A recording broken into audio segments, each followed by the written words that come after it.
नमस्कार, स्वागत है साथियों आज की हमारी इस वीडियो में आपका, जहां हम आपको बताएंगे दुनिया के 15 सबसे रहस्यमय जानवरों के बारे में। तो चलिए वीडियो की शुरुआत करते हैं। पृथ्वी पर 8.7 मिलियन पशु प्रजातियां हैं। इनमें से कुछ भयंकर हैं जैसे कि शेर, शार्क, बाघ। कुछ आराध्य हैं, खरगोश, हिरण, उर्दबिलाव और अन्य ठीक है, वास्तव में अजीब है। दुनिया भर में आपको ऐसे अनोखे जानवर मिलेंगे जो वास्तव में उल्लेखनीय और विचित्र विशेषताओं और व्यवहारों को प्रदर्शित करते हैं। अपने अंगों को दिखाने वाले मेंढक से लेकर डरने पर बेहोश हो जाने वाली बकरी तक, यहाँ 15 रहस्यमय और असामान्य जानवर हैं। पहला, चुपाकाब्रा। चुपाकाब्रा लैटिन अमेरिकी लोकप्रिय किंवदंती में एक राक्षसी प्राणी है जो जानवरों पर हमला करता है और उनका खून पीता है। ये नाम स्पेनिश शब्द चुपर यानी कि चूसना और काब्रा यानी कि बकरी से लिया गया है और इसका अनुवाद बकरी चूसने वाले के रूप में किया जा सकता है।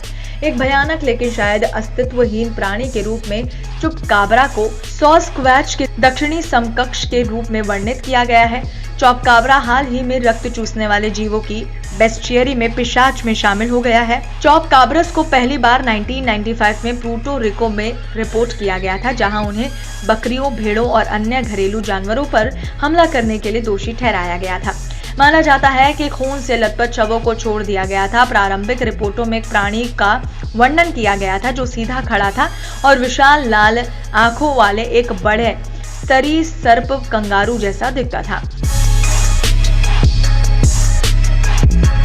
बिगफुट। सैस्क्वाच, जिसे बिगफुट भी कहा जाता है, सैलिश सिसैक्स से जंगली पुरुष, एक बड़ा बालों वाला मानव जैसे प्राणी है जिसे कुछ लोग उत्तरी पश्चिम संयुक्त राज्य और पश्चिमी कनाडा में मौजूद मानते हैं। ऐसा लगता है कि ये हिमालय क्षेत्र के पौराणिक राक्षस घृणित हिम मानव या यति के उत्तरी अमेरिकी समकक्ष का प्रतिनिधित्व करता है।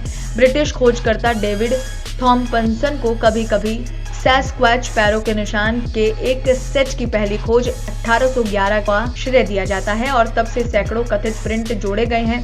दृश्य और यहाँ तक कि कथित तस्वीरों और फिल्मांकन, विशेषकर 1967 में ब्लफ क्रीक, कैलिफोर्निया में रोजर पैटरसन द्वारा ने भी किंवदंती में योगदान दिया है। हालांकि किसी भी कथित सबूत को स्थापित नहीं किया गया है। सैस्क्वैच को विभिन्न रूप से 6 से 15 फीट यानी कि 2 से लेकर 4.5 मीटर लंबा, 2 पैरों पर खड़ा होना, अक्सर एक दुर्ग देना, या तो चुपचाप चलना या एक उच्च पिच रोना उत्सर्जित करने के रूप में वर्णित किया गया है। The Jersey devil and folklore. New Jersey Pineland मीलों देवदार के पेड़ों और रेतीली सड़कों का घर है, लेकिन ये न्यू जर्सी के सबसे कुख्यात निवासी जर्सी डेविल का भी घर है। 1938 में देश के एकमात्र राज्य दानव के रूप में नामित जर्सी डेविल को कंगारू जैसे प्राणी के रूप में वर्णित किया गया है, जिसका चेहरा घोड़े, कुत्ते का सिर, चमगादड़ जैसे पंख, सींग और पूंछ हैं। कहा जाता है कि 250 से अधिक वर्षों के ये रहस्यमय प्राणी दक्षिणी न्यू जर्सी के दलदल के माध्यम से घूमता है और समय समय पर कस्बों और शहरों के माध्यम से भगदड़ मचाता है। जर्सी डेविल की उत्पत्ति के बारे में सबसे व्यापक रूप से धारणा ये है कि एस्टल विले की रहने वाली श्रीमती लीड्स, जब उन्हें पता चला कि वो 13वीं बार की उम्मीद कर रही हैं, तो वो व्याकुल हो गई। घृणा में वो चिल्लाई, इसे शैतान होने दो। कहानी जारी है कि बच्चा आ गया और वो एक बेबी डेविल था। प्राणी ने तब एक चीख दी और अपने पंखों को खोल दिया और खिड़की से बाहर और बगल के दलदल में उड़ गया। डेविल्स के भागने, मुर्गे की कॉपियों और खेतों पर छापेमारी, फसलों को नष्ट करना और जानवरों को मारने का वर्णन करते हुए अनगिनत कहानियां प्रसारित की गई हैं। उनकी उपस्थिति को कम से कम 50 अलग अलग शहरों में कई लोगों ने देखा और महसूस किया। लॉच नेस मॉन्स्टर। लॉच नेस राक्षस उपनाम मॉथमैन। नवंबर 1966 में वेस्ट वर्जीनिया के कैलेंडेनिन ने एक कब्रिस्तान में काम करने वाले कब्र खोदने वाले ने अपने सिर के ऊपर के पेड़ों में एक अजीब आदमी जैसी आकृति देखी। कुछ दिनों बाद पॉइंट प्लेजेंट के 2 युवा जोड़ों ने 10 फीट के पंखों के साथ एक बड़े प्राणी द्वारा पीछा किया जाने की सूचना दी, जिनकी आंखें शहर के बाहर एक पूर्वी सैन्य युद्ध स्थल के पास ड्राइविंग करते समय लाल चमकती थी। किस क्षेत्र के समाचार पत्रों ने मॉथमैन करार दिया। यह अगले वर्ष भर जारी रहा। कई बार गवाहों को भय की गहरी भावना के साथ छोड़ दिया गया। कई स्थानीय लोगों का मानना था कि मॉथमैन पॉइंट प्लेजेंट के बाहर एक खाली परमाणु ऊर्जा संयंत्र में रहता था। शायद गुप्त सरकारी प्रयोग का बच निकला उत्पाद था। डोवर दानव। डोवर मैसाचुसेट्स से रिपोर्ट किया गया था कि एक छोटा ह्यूमनॉइड है। 1970 के दशक के दौरान ये एक गहन भय का विषय था, जब कई गवाह अपनी दृष्टि के साथ सामने आए। डोवर दानव को एलियन की ग्रे किस्म की तरह दिखने के रूप में वर्णित किया गया, सिवाय इसके कि इसमें बीमार ग्रे के बजाय गुलाबी नारंगी की त्वचा है। डोवर दानव का एक छोटा छड़ी जैसा शरीर और एक बड़ा सिर होता है। ये द्विपाद हो सकता है, लेकिन वो अक्सर सभी चौकों पर यात्रा करता था या हरकत के दो तरीकों के बीच आगे और पीछे स्विच करता था। इसकी आंखें चमकती हैं, कभी नारंगी कभी हरी। जब तक कपड़े कसकर फिट ना हो और उसके शरीर के समान रंग ना हो, तब तक वो कोई वस्त्र नहीं पहनता था। स्पिनोसाउरुस। स्पिनोसाउरुस परिवार स्पिनोसॉरिडे से संबंधित थेरापोड डायनासोर का एक जीन्स अपूर्ण उत्तरी अफ्रीकी जीवाश्मों से जाना जाता है, जो कि सेनोमेनियम काल लगभग 100 से 94 मिलियन वर्ष पूर्व तक है।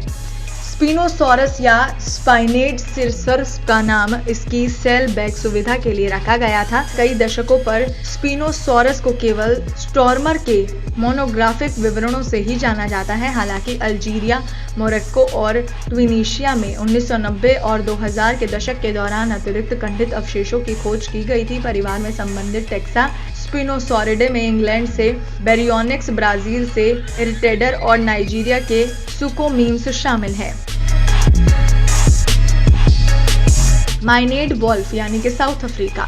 मानव युक्त भेड़िया वास्तव में भेड़िया नहीं है, केवल भ्रमित होने के लिए है। ये लंबी टांगों वाली सुंदरियों अपने आप से एक जीन्स में है और जंगली कुत्ता, लोमड़ी, भेड़िया और अन्य सभी प्रजातियों के कैनिड में संबंधित है। वो बड़े कानों वाले एकांत प्राणी हैं और कई अन्य शिकारियों के विपरीत सर्वाहारी हैं। कुछ वैज्ञानिक सोचते हैं कि उनका आधा से अधिक आहार वास्तव में वनस्पति पदार्थ हो सकता है। निश्चित रूप से उनकी विचित्रता को जोड़ता है, लेकिन हमें लगता है कि ये कैंट कितने ही असामान्य हैं। इसके बावजूद वो बहुत सुंदर है। मानव युक्त भेड़िया ब्राजील, पराग्वे, अर्जेंटीना, बोलीविया और पेरू के कुछ हिस्सों में पाए जा सकते हैं।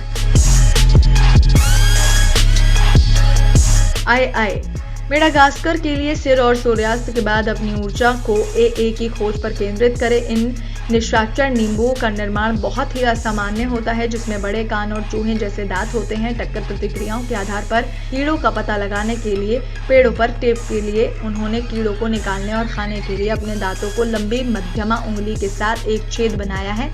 एक कटफोड़वा के व्यवहार चिन्हों और एक कृंतक के साथ मिश्रित प्राइमेट की उपस्थिति के साथ AA एक तरह का और अजीब तरह का प्यारा है। अर्मा। उम्मीद करते हैं आप इस वीडियो को देखकर बहुत सारी रहस्यमय चीजों के बारे में जान गए होंगे। हमारी वीडियो को लाइक शेयर करके हमारे चैनल को सब्सक्राइब करना ना भूलें।